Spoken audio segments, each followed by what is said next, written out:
Hello दोस्तों, welcome back to my channel. और आज मैं जिस मूवी को एक्सप्लेन करने वाली हूँ उसका नाम है वीना सेबेलम सातहारी। ये इंडोनेशियन हॉरर मूवी 2024 में रिलीज हुई थी। और अगर हम इसकी रेटिंग्स की बात करें तो इसकी IMDb rating 5.4 stars out of 10 है। तो दोस्तों, अगर आपको मेरा मूवी एक्सप्लेनेशन वीडियो पसंद आए तो प्लीज से मेरे वीडियो को लाइक और मेरे चैनल को सब्सक्राइब करके मुझे सपोर्ट करें। तो देर नहीं करते और बढ़ते अपने मूवी एक्सप्लेनेशन की ओर।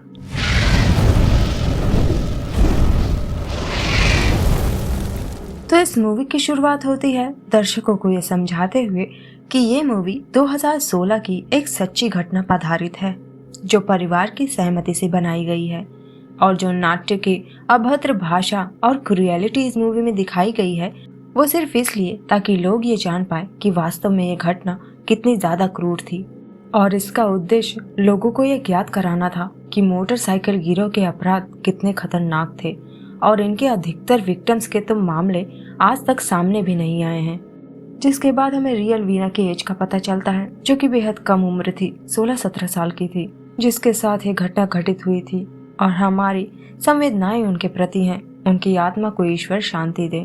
तो आगे बढ़ते हैं अपने कहानी के साथ, जहाँ पर हम वीना को देख पाते हैं, जो अपने बाल कटवाने और हेयर एक्सटेंशन लगवाने के लिए आई थी अपने बेस्ट फ्रेंड लिंडा के साथ उनकी आंटी के सैलून में, जहाँ पर गिने चुने लोग ही आया करते थे, क्योंकि ये आंटी लोगों को काफी ज्यादा वियर्ड लगा करती थी। बिल्कुल ब्लैक मैजिक वाली आंटी। वियर्ड स्टाफ से इन्होंने अपने दुकान को भी सजा रखा था, तो कौन ही आएगा डर के मारे। और ये इसलिए ऐसी थी क्योंकि इनके पास शायद कुछ साइकिक पावर्स भी थे। और तब आगे वीना के बाल कटने के बाद वो अपने बाल अपने पास ही रखना चाहती थी, क्योंकि उसे अपने बालों से बहुत ज्यादा प्यार था।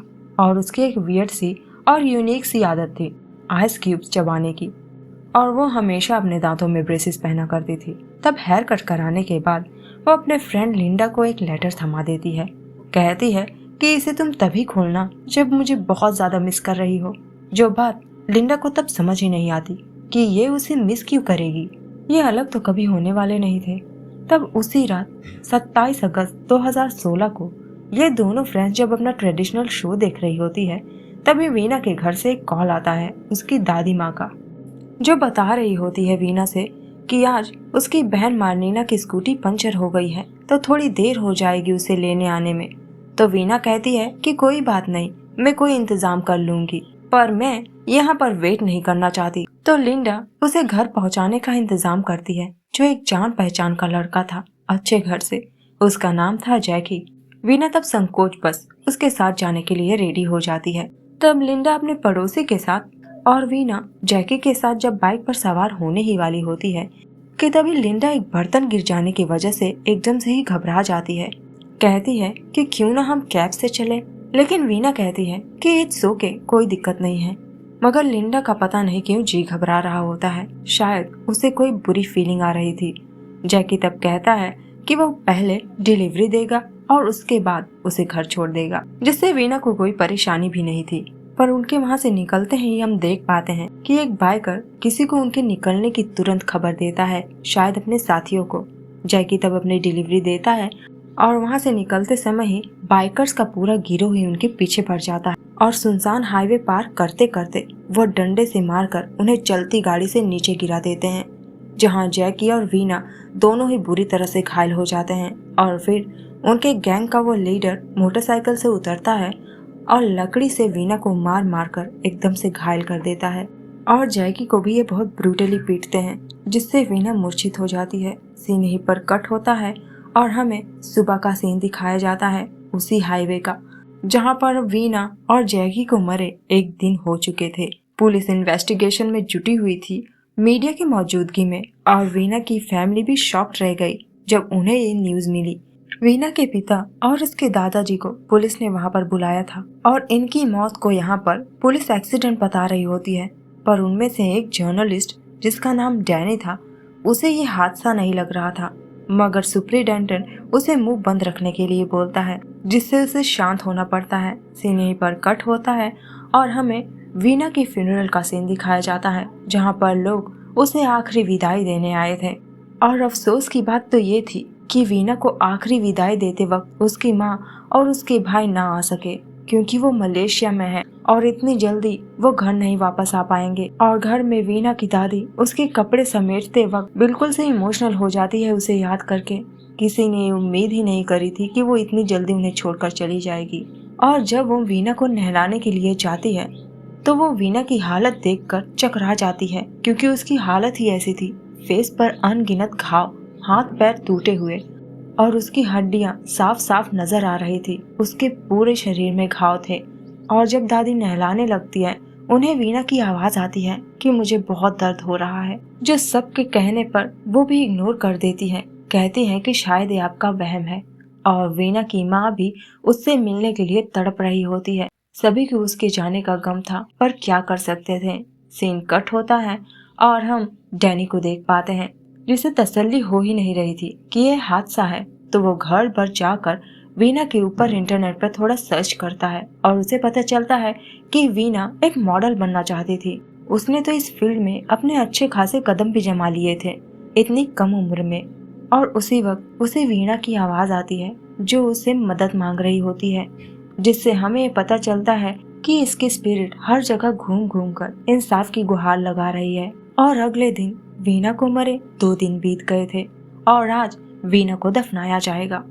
और उस दिन वीना से मिलने उसकी सारी सहेलियां आई, लेकिन उसकी बेस्ट फ्रेंड लिंडा जो थी उसके फ्यूनरल पर आई ही नहीं। उसके बारे में सभी पूछ रहे थे और हम जब लिंडा को देखते हैं तो वो बिल्कुल मुरझा गई थी अफसोस में। वीना की मौत का कसूरवार वो खुद को ही मानने लगी थी, इसीलिए वो खाना पीना छोड़कर बैठ गई थी।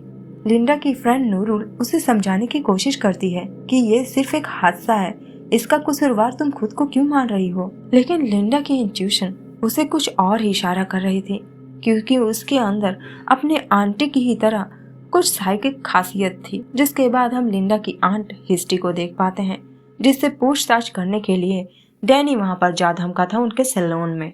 और आंट हेस्टी तब उससे बताती है कि वो कल ही अपने बाल ठीक करवाने के लिए आई थी, क्योंकि किसी ने उसके बालों में च्युइंगम चिपका दिया था। और डैनी अब इस वजह से लिंडा पर शक करने लगता है, क्योंकि वो अपने बेस्ट फ्रेंड की फ्यूनरल में गई ही नहीं थी। तो वो पूछ पड़ता है कि क्या लिंडा का कोई फ्रेंड मोटर स्क्वाड का हिस्सा है, तो वो साफ मना कर देती है। कहती है कि हमारे पूरे खानदान को मोटर स्क्वाड पसंद नहीं है, इसलिए लिंडा को भी पसंद नहीं है। तो डैनी इच्छा जताता है कि वो वीना की फैमिली से मिलना चाहता है पूछताछ के सिलसिले में, पर कैसे मिले कुछ समझ नहीं आ रहा है। तो आंट हेस्टी सजेस्ट करती है कि तुम पहले लिंडा से मिलो, क्योंकि वो आंट की तरह ही साइकिक है। और आगे वो बताने लगती है कि जिस भी इंसान की हादसे में मौत हो जाती है उसकी रूह 7 दिनों तक यहीं पर भटकती रहती है, और उस रूह के पास सिर्फ 7 दिनों का ही वक्त होता है अपना काम पूरा करने के लिए। काम जैसे कि किसी पर गुस्सा होना, इंतकाम लेना और उसकी दबी हुई ख्वाहिशें, क्योंकि ये सारी चीजें मुर्दों के साथ में नहीं जाती। और इसलिए उनकी आत्मा को आजाद करने के लिए मुर्दों के जिस्म से कुछ चीजों को हटाना होता है, जैसे कि श्रृंगार की चीजें, ब्रेसेस, विग, हेयर एक्सटेंशन, पायल और यहाँ तक कि बोन प्लेट भी। और अगर 7 दिनों में उसकी ख्वाहिश पूरी न हुई तो वो बदकिस्मत रूह कहलाएगी और उसकी आत्मा यहीं पर भटकती रहेगी हमेशा के लिए और अटक जाएगी। और उनकी बातें सुनकर डैनी को अब यकीन हो चुका था कि उस रात उसने वीना की ही आवाज सुनी थी जो गुहार लगा रही थी मदद के लिए। और ये समझ चुका था कि वक्त बहुत कम है, 7 दिनों के अंदर उसे वीना को इंसाफ दिलाना ही होगा। और दूसरी ओर लिंडा वीना की ब्रेसलेट देख उसे याद करने लगती है, जो उनके एक दोस्त ने बनाई थी जिसका नाम लुकमान था। और वीना की नजर तभी उसके बैग पर पड़ जाती है जिसमें उसी मोटर स्क्वाड का लोगो लगा हुआ था। पूछने पर वो लड़का बताने लगता है कि मुझ में शक्ति नहीं है उन गुंडों से लड़ने की। उसे डर लग रहा था कि कहीं उसके दोस्त विष्णु की ही तरह वो भी गायब न हो जाए, इसलिए उसने उनके स्क्वाड को ज्वाइन कर लिया। और ये बेचारा लड़का सिर्फ उनके लिए लोगोस वगैरह बनाया करता था, उन्हें खुश करने के लिए। ये कोई गुंडा नहीं था, क्योंकि वो लोग इसे बुली किया करते थे, क्योंकि वो उसी के स्कूल में पढ़ा करते थे। इसलिए इसने उनसे समझौता कर लिया, जो वीना को एक गहरे सोच में डाल देता है। सीन तब कट होता है और हम तब वीना की दादी और उसके कॉन्वर्सेशन को सुन पाते हैं। और हमें तब ये पता चलता है कि कोई लड़का वीना को परेशान कर रहा था और वीना ने तब उससे पीछा छुड़ाने के लिए उसके मुंह पर थूक दिया, जिसकी उसकी दादी बहुत बखान करती है कि वो बिल्कुल अपनी दादू की तरह जाबाज है। लेकिन फिर भी वीना को अब डर लगने लगा था और उसकी खूबसूरती अब उसे श्राप लगने लगी थी। लेकिन फिर भी वीना को अब डर लगने लगा था और उसकी खूबसूरती अब उसे श्राप लगने लगी थी। और ये बातें चल ही रही होती है कि तभी उसके दादू उसी वक्त खून से सनी यूनिफॉर्म में आ जाते हैं, क्योंकि मोटर स्क्वाड के लड़कों ने एक फौजी को मारकर उसे लूट लिया था। तब दादू ने उस फौजी को हॉस्पिटल पहुंचाया उसकी जान बचाने के लिए, इसलिए ये खून लग गया। और प्रेजेंट में इसी बात को याद करके दादी की नींद खुल जाती है। उठकर वो बैठ जाती है और जाती है अपने हस्बैंड से ये बताने के लिए कि मुझे लगता है कि वीना का कत्ल हुआ है। लेकिन उसके हस्बैंड इसके बारे में डिस्कस नहीं करना चाहते थे, क्योंकि ये सही समय नहीं था। इसलिए दादी भी मायूस होकर वहां से निकल जाती है। लेकिन जब वीना के कमरे से वो गुजरती है, उन्हें वीना की रोने की आवाज आने लगती है और कमरे में झांकने पर उन्हें वीना का सामान बेड पर बिखरा पड़ा मिलता है, जिसमें उसकी और लिंडा की एक तस्वीर थी और उसके हेयर एक्सटेंशन भी। तो दादी वीना के सामान को जब समेटकर उसके क्लोजेट में रखने जाती है, उन्हें एक झलक वीना की आत्मा नजर आ जाती है और उन्हें लगता है कि ये शायद उनका वहम है। और तब अगले ही दिन वीना को मरे 3 दिन बीत चुके थे और वीना की फैमिली को आज पुलिस स्टेशन बुलाया गया था वीना का सामान सौंपने के लिए। तो दादी मार्लिना को लेकर वहां पर पहुंच जाती हैं, जहां दादी वीना के हेयर को देखकर शॉक्ड रह जाती हैं, क्योंकि जो हेयर एक्सटेंशन उन्हें कल रात को मिला था कमरे में, वही वीना के पर्स में भी था। और वो तब सोचकर घबरा जाती है कि जब वीना ने हेयर एक्सटेंशन लगवाया था तब से तो वो घर ही नहीं आई, तो हेयर एक्सटेंशन घर के अंदर कैसे पहुंचा। और वो सोच में पड़ी ही थी कि तभी डैनी वहां पर आकर पहुंच जाता है। और डैनी की यही पहचान थी लोगों के नजरों में कि ये भूतों की कहानियां सोशल मीडिया पर सुनाया करता है। तो दादी ये सोचकर गुस्सा करने लगती है कि ये वीना की कहानी को अपना कंटेंट बनाना चाहता है, तो वो उसे डांटने लगती है। और तब सुपरिटेंडेंट साहब आते हैं और उन्हें शांत कराते हैं। सीन तब यहीं पर कट होता है और हम लिंडा को देख पाते हैं, जिसे एक भयानक सा नाइटमेयर आता है, जहाँ पर लिंडा अकेली थी और वहाँ पर कुछ आत्माओं ने उसके हाथ पैर पकड़ कर रखे हुए थे। और वीना तब आती है और उसके मुंह को चीर कर उसके अंदर समा जाती है। और ये इतना ज्यादा रियलिस्टिक लग रहा था कि लिंडा एकदम से ही डर जाती है जागने के बाद भी। और दूसरे ही दिन डैनी लिंडा के घर उससे मिलने आ जाता है पूछताछ करने के लिए। और लिंडा तब उसे बताती है कि एगी नाम का एक लड़का वीना को रोज परेशान किया करता था। मासूम वीना ने एक बार उसके हाथों से आइसक्रीम क्या ले ली, वो इसे वीना की हाँ समझ बैठा, जबकि एगी की खुद की एक गर्लफ्रेंड थी जिसका नाम था टीका। और टीका ने जब ये देखा तो वो वीना से बदला लेने के लिए उसके बालों में च्युइंगम चिपकाने लगी। पर वीना भी चुप नहीं रहे, उसने भी उन सब के ऊपर टॉयलेट का पानी डाल दिया। और इस इंसिडेंट के काफी दिन बाद जब वीना एक कॉफी शॉप में गई, वहाँ एगी और उसके स्क्वाड फिर से उसे नजर आए और वीना से जबरदस्ती वो बात करना चाहता था। लेकिन तब वीना उससे किसी तरह से पीछा छुड़ाकर वहाँ से चली जाती है। और वीना ने उसे कुछ नहीं बोला, क्योंकि वो ऐसे चक्करों में नहीं फंसना चाहती थी, क्योंकि वो मॉडल बनना चाहती थी और उसके बाल ही उसके लिए सब कुछ थे। और एक इवेंट में तो उसने पार्टिसिपेट भी किया था, जहाँ से उसे काफी प्रसिद्धि मिली थी। और इवेंट के बाद ही जब वो वॉशरूम गई तो हैगी उसके पीछे पीछे वॉशरूम में पहुंच गया अपने स्कॉट के साथ में, जो किसी को अंदर घुसने ही नहीं दे रहे थे ताकि एगी वीना के साथ जबरदस्ती कर सके। लेकिन वीना किसी तरह वॉशरूम से बाहर आ जाती है और उसके स्कॉट के सामने ही उसके मुंह पर थूक देती है, जिससे एगी की तो लोगों के सामने तगड़ी इंसल्ट हो जाती है। और एगी बिल्कुल आग का गोला बन चुका था। और ये इंसिडेंट जो था वीना लिंडा से छुपा लेती है और शायद वो डर गई थी इसके बाद। और वो भी क्या पता अब लूकमान की तरह उनसे समझौता करने की सोच रही हो। और यहाँ प्रेजेंट में हमें एगी के घर का सीन दिखाया जाता है कि वो कितने रईस बाप का बेटा है। और एगी का बाप ये जानता था कि उसका बेटा क्या कांड करके बैठा हुआ है, इसलिए वो उसे डांटने के बजाय उसे कहीं दूर भेजने की तैयारी कर रहा होता है ताकि वो मुसीबत में न पड़े। और उनके कमरे से निकलते ही जब कमरे में एगी अकेला पड़ा होता है, तब उसे अजीब तरह की आवाजें आने लगती हैं, जैसे कोई आइस क्यूब चबा रहा हो, जो लिटरली वीना की आदत थी। नीचे उतरता है तो बेड के नीचे उसे एक आइस क्यूब मिलता है, जो पहले तो कमरे में नहीं थी, पर धीरे धीरे उसे बाथरूम में आइस क्यूब फैले हुए मिलते हैं। और वो देखता है कि पूरा टब ही भरा पड़ा है आइस क्यूब से, जिसके अंदर से वीना निकल कर आती है उसे हॉन्ट करने के लिए। और एगी को इतना पीटने लगती है कि वो डर के मारे ऊपर से कूदने जा रहा था, मगर उसका बाप उसे उस वक्त बचा लेता है, जो एक पुलिस ऑफिसर था। इसलिए उसके साथी राइडर्स अब सोच रहे थे कि एगी तो बचकर भाग निकलेगा, हमारा क्या, क्योंकि ये लोग तो गरीब थे। और अगले सीन में हम डैनी को देख पाते हैं, जो वीना को इंसाफ दिलाने के लिए जी जान से इन्वेस्टिगेशन कर रहा होता है। और वो तब मोटर स्क्वाड के अड्डे का भी पता लगा लेता है लोगों से पूछकर। और घर पर लिंडा वीना की दी हुई आखिरी लेटर को जब खोलती है तो उसमें वीना ने यही बताने की कोशिश करी थी कि शायद वो किसी दिन डर के मारे उनसे समझौता कर लेगी। और लेटर पढ़ते ही लिंडा को वीना पूरी तरह से पॉसेस कर लेती है, क्योंकि उससे ज्यादा वीना किसी के करीब नहीं थी। तब उसकी आंट और माँ उसे काम डाउन करने की कोशिश करती हैं।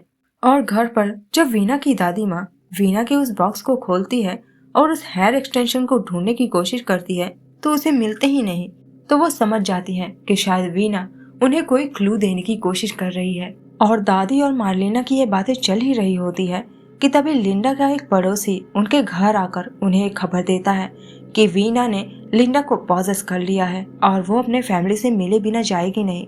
तो वीना की फैमिली बिल्कुल देर नहीं करती, सब पहुंच जाते हैं लिंडा के घर, जहां लिंडा यानी वीना की आत्मा लगातार दर्द में रोई ही जा रही होती है। पर अपने पेरेंट्स को देखते ही वो अपना सारा दुख दर्द बयान करने लगती है कि उसे बहुत दर्द हो रहा है। वो पानी भी पीने से इनकार कर देती है और बताना शुरू करती है कि उसका कत्ल हुआ है, उसके हाथ पैर तोड़े गए हैं मोटरसाइकिल चढ़ाकर, और उसके फेस को मोटरसाइकिल पर पटक पटक कर जख्मी किया गया है।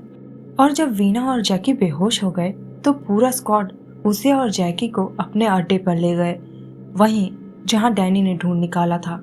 और वीना की आंखों पर तब बेल्ट बांधकर पहले एगी और पूरा स्क्वाड उसके साथ में जबरदस्ती करता है। और जैकी ने जब उसकी मदद करने की कोशिश करी तो जैकी को भी जबरदस्ती ये सारा दृश्य दिखाया गया। और इतने देर टॉर्चर करने के बाद भी जब एगी का ईगो सेटिस्फाई नहीं हुआ तो एगी ने अपने बाइक से वीना के पैरों को तमाम बार रौंदा ताकि उसके पैर कम्प्लीटली टूट जाए। और जैकी की आंखों को भी फोड़कर उसके सर को पत्थर से फोड़ा गया और उन्हें तब तक मारा गया जब तक कि वो मर नहीं गए। और वापस से उन्हें बाइक पर बिठाकर वो लोग उसी हाईवे पर छोड़ आए उन्हें, ताकि सबको ये सब एक एक्सीडेंट लगे।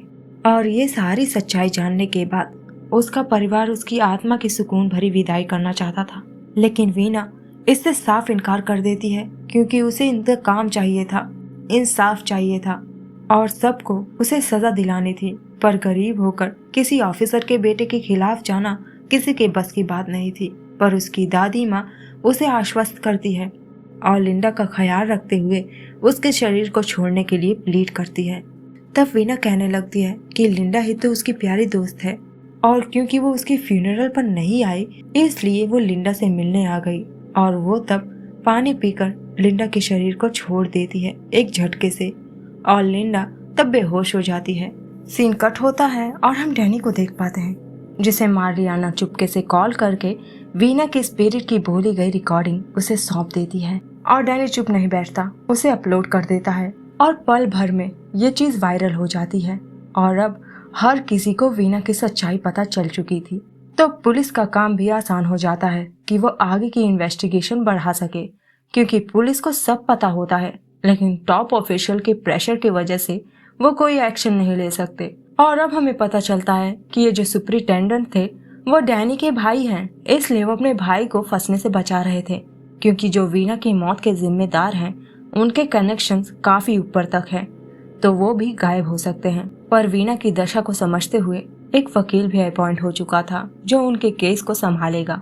पर केस लड़ने के लिए सबूत काफी नहीं थे। पर जो कुछ भी वीना ने लिंडा के जरिए कहा, पुलिस के तफ्तीश में भी सब कुछ सच उतरा है। पर सबूत के लिए ये वापस से वीना की ऑटोप्सी करना चाहते थे, पर घर पर जाकर इसके ऊपर बहस छिड़ जाती है कि ये ठीक नहीं है, अब तो वीना को सुकून से सो जाने दो। लेकिन दादी कहती है कि वीना की आत्मा को तभी शांति मिलेगी जब उसके गुनहगारों को सजा मिलेगी। तो मार्लिना भी इसमें हामी भर देती है, कहती है कि ये जरूरी है ताकि और कोई वीना की तरह प्रताड़ित ना हो। और दादी और मार्लिना की हाँ की वजह से दोबारा से वीना की कब्र खोदी जाएगी। पर उससे पहले हम एगी को देखते हैं जो शायद किसी रिजॉर्ट में रुका हुआ है, जिसे वीना तगड़ा हॉन्ट करने लगती है। जिसके बाद या तो उसकी मौत हो गई होगी या फिर उसने जगह शिफ्ट कर ली होगी।